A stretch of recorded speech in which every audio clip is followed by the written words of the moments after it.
Hello students, welcome to constant exam G K. इतिहास के इस सीरीज़ वीडियो में ब्रिटिश सत्ता के विस्तार चैप्टर का पार्ट 11 वीडियो मैं आपके लिए लेकर आया हूं, जो आपकी एग्जाम पॉइंट ऑफ व्यू से काफ़ी इंपॉर्टेंट है। अगर आप हमारे चैनल पर नए हैं तो हमारे चैनल को ज़रूर सब्सक्राइब कर लीजिएगा, ताकि आप इस तरह के वैल्यूएबल वीडियोस आपको भी मिलते रहें। और जितने भी क्वेश्चंस हैं उन सभी को आप वीडियो को एंड तक ज़रूर देखिएगा, तो क्योंकि हर एक क्वेश्चन के साथ मैं विद फैक्ट समझा रहा हूं, ताकि एक क्वेश्चन के साथ 2-3 क्वेश्चन भी आपको समझ में आ जाएं। तो चलिए बिना टाइम वेस्ट किए वीडियो करते हैं स्टार्ट। पहला क्वेश्चन है, हिंदू कॉलेज कलकत्ता 1817, जो कि पाश्चात्य पद्धति पर उच्च शिक्षा देने का प्रथम कॉलेज था, जिसका धार्मिक शिक्षा से कोई संबंध नहीं था, की स्थापना किसने की? Option A David Hare. जी हाँ, हिंदू कॉलेज, जिसे वर्तमान में कोलकाता में प्रेसिडेंसी विश्वविद्यालय के रूप से जाना जाता है, इसकी स्थापना 1817 में लॉर्ड वॉरेन हेस्टिंग के कार्यकाल में हुई थी, और लॉर्ड हेस्टिंग कॉलेज के संरक्षक थे। नेक्स्ट क्वेश्चन, अगला क्वेश्चन है, भारतीय दस्तकारी उद्योग के पतन के कारण थे?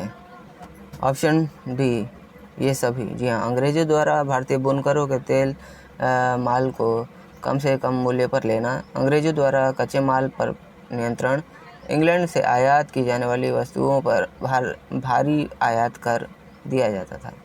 भारत में आधुनिक उद्योगों की स्थापना कब आरंभ हुई? ऑप्शन डी 1850 ईस्वी में। इसमें मुख्य रूप से भारतीय पूंजी और उद्यमिता थी। जूट उद्योग ने 1855 में कोलकाता के पास हुगली घाटी में विदेशी पूंजी और उद्यमिता के साथ एक जूट मिल की स्थापना के साथ शुरुआत की थी। भारतीय बुनकरों की दयनीय हालत पर किस गवर्नर जनरल ने टिप्पणी की? इनका दुख दर्द समूचे इतिहास में अतुलनीय है। कपड़ा बुनकरों की हड्डियों से भारत की धरती सफ़ेद हो गई है। Right answer option B William Bentinck. किसने भारत में रेलवे की स्थापना को आधुनिक उद्योग का अग्रदूत जननी की संज्ञा दी? Option B Karl Marx. अपनी आधुनिक पटसन मिल स्थापित हुई। Right answer option A Bengal Rishra में। भारत में अपनी पटसन मिल कहाँ स्थापित की गई? भारत में जूट का प्रथम कारखाना सन 1859 में स्कॉटलैंड के एक व्यापारी जॉर्ज ऑकलैंड बंगाल में श्रीरामपुर के निकट स्थापित और एक कारखाना की संख्या स्थापित किया था। श्रीरामपुर के निकट स्थापित किया था, और इस कारखाना की संख्या 1939 तक बढ़कर 105 हो गई थी।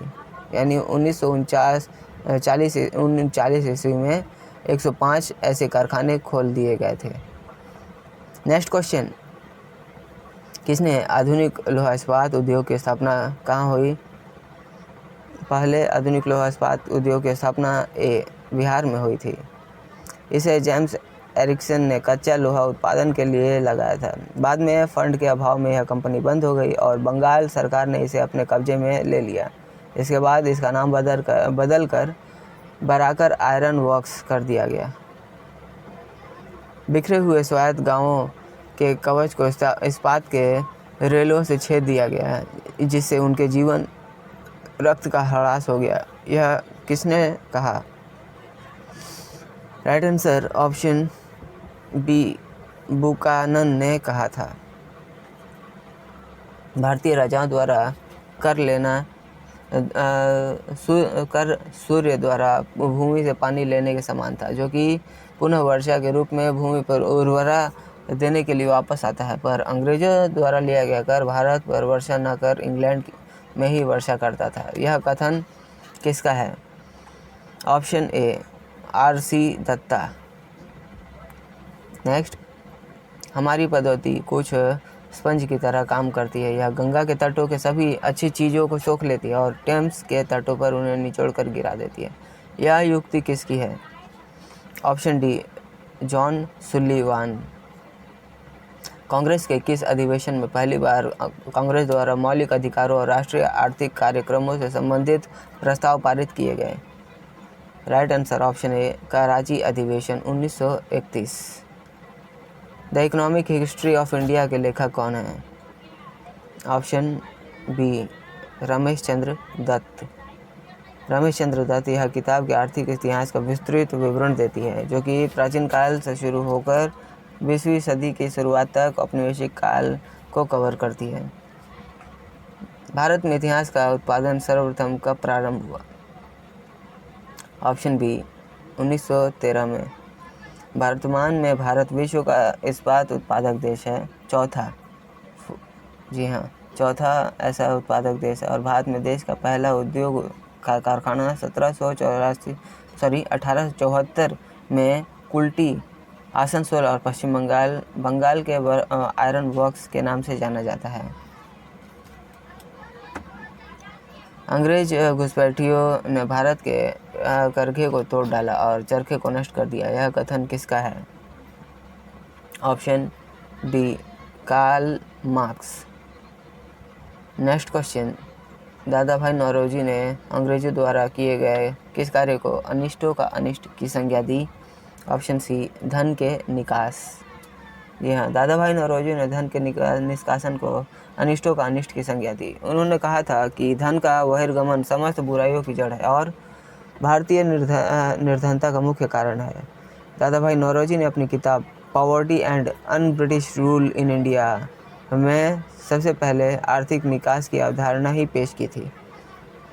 सब स्टूडेंट्स, ये थे जितने भी इम्पोर्टेंट सेलेक्टिव क्वेश्चंस और रिपीटेड क्वेश्चंस है, उन सभी को भी इस पार्ट 11 में, जो कि ब्रिटिश सत्ता के विस्तार चैप्टर से लिया गया है, इसे कवर किया है।